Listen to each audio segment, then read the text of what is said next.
Deegan with the off-track excursions. What's up, my dudes? Oh, we gotta come in here and talk about this drama.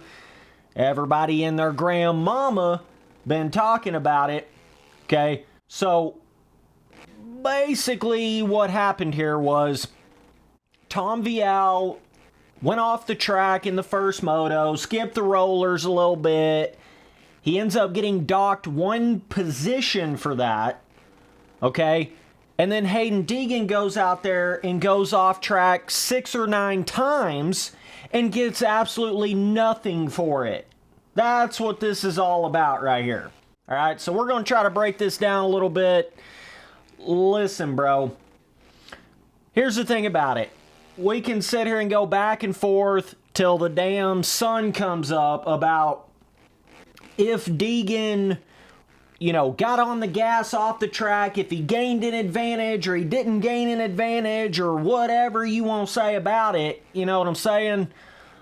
But at the end of the day, for me, what it really comes down to here is the recurrence, the frequency, how many times Haiden Deegan went off the track, not only in one moto, but in one day of racing, right?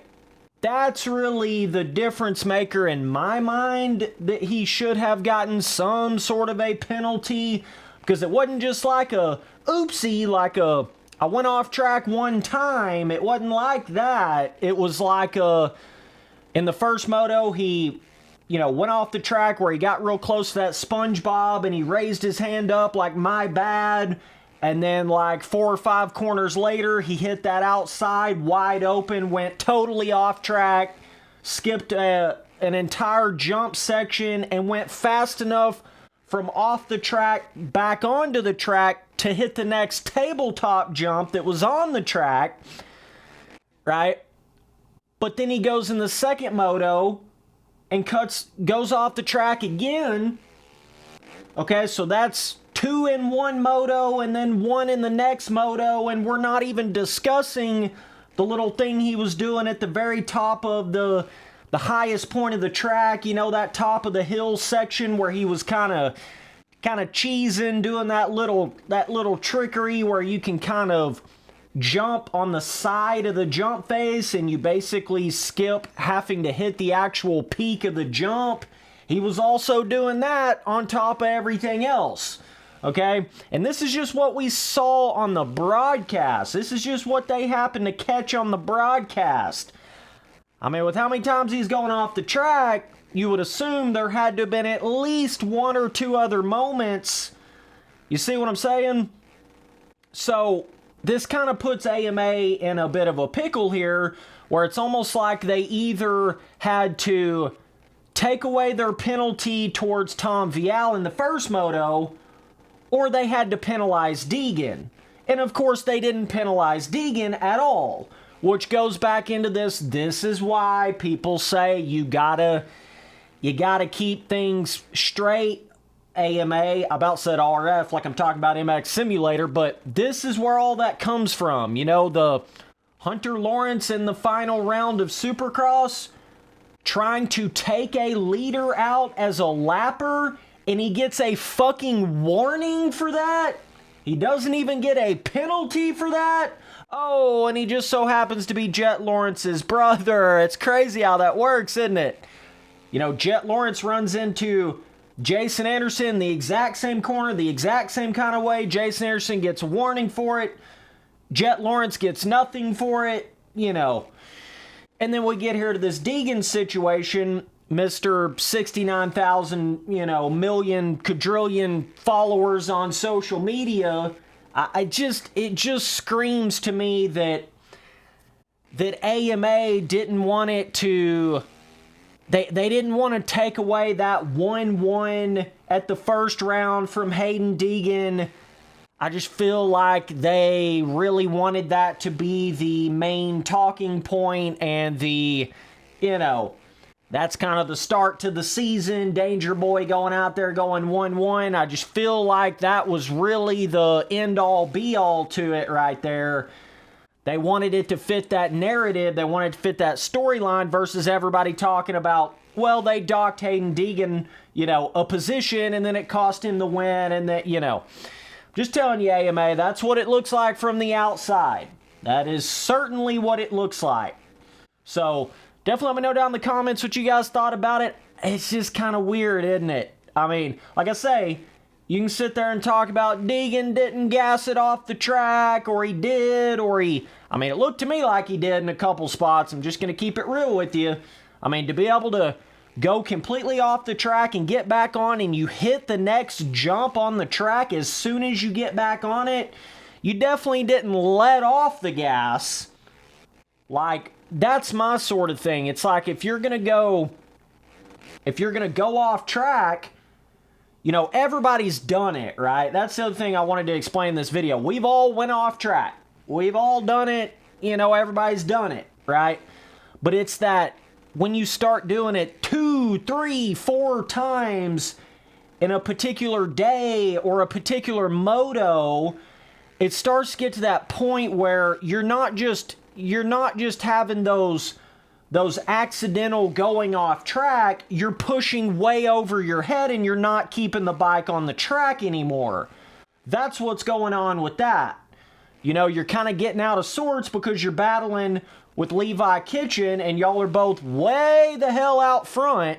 Right, let's see if I pop off again. Woo-hoo! There we go, boys. Oh, that's a little tricky little jump ski right there.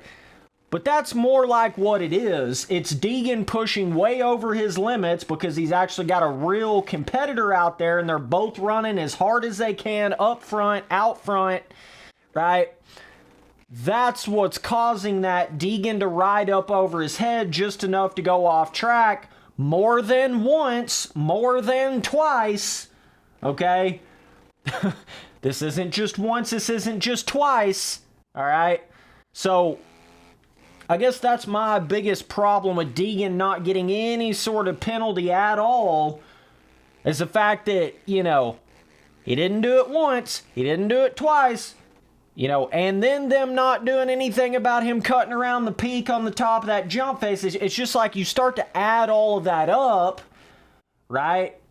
That's where I would see a penalty coming from more than just one situation in particular. If they're gonna, you know, give Tom Vialle a penalty for his one off-track excursion, right? That to me kind of trumps all of the talk about how much time did he gain, or he still would have won the race anyways, or whatever. That's all kind of besides the point in a sense.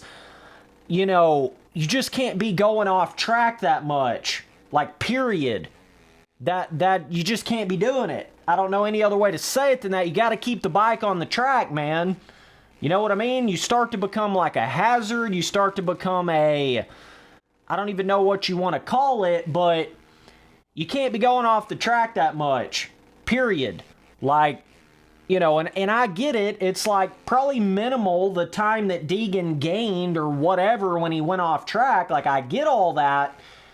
But there's also that element of when you got two guys running up there neck and neck, any little advantage or any little moment within that moto where, you know, Deegan can skip a whole jump and maybe gain, you know, a half a second or whatever, could be just enough to make it where, you know, Kitchen feels like he wasn't catching him and then he backs off and then he doesn't catch the guy. You see what I'm saying? It does affect the overall race more than just the potential actual time that they would have gained by going off track. Do you understand what I'm saying? Like, there's more to it than just, well, Deegan would have still won the race anyways. You can't necessarily say that because there's more to it than just the time that he might have gained from going off track. But it's certainly, other than the obvious time when he went around the SpongeBob and he raised his hand up, obviously he slowed down enough there.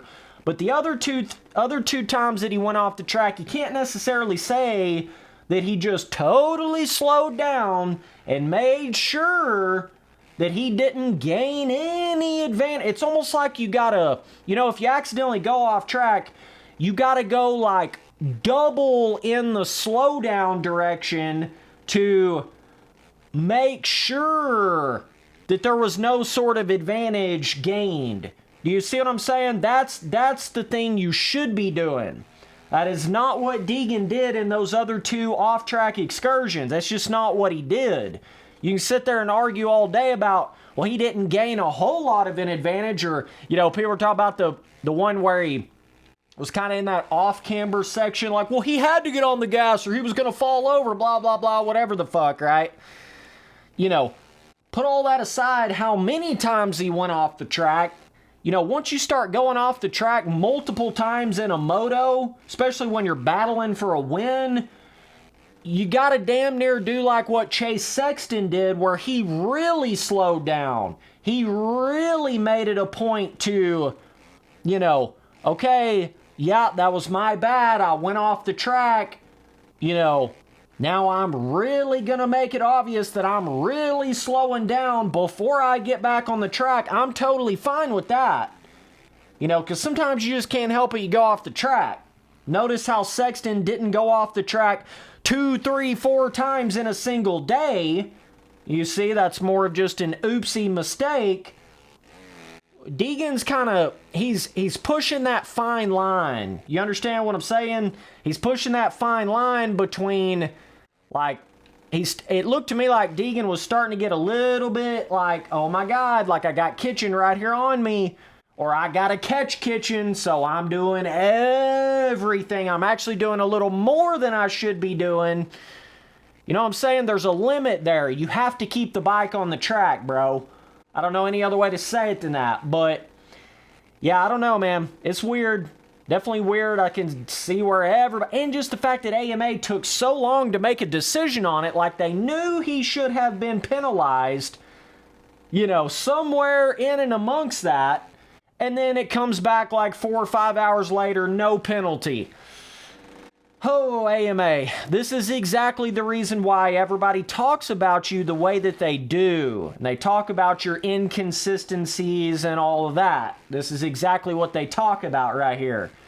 Deegan, I would consider yourself hella lucky that you came out of that without a penalty.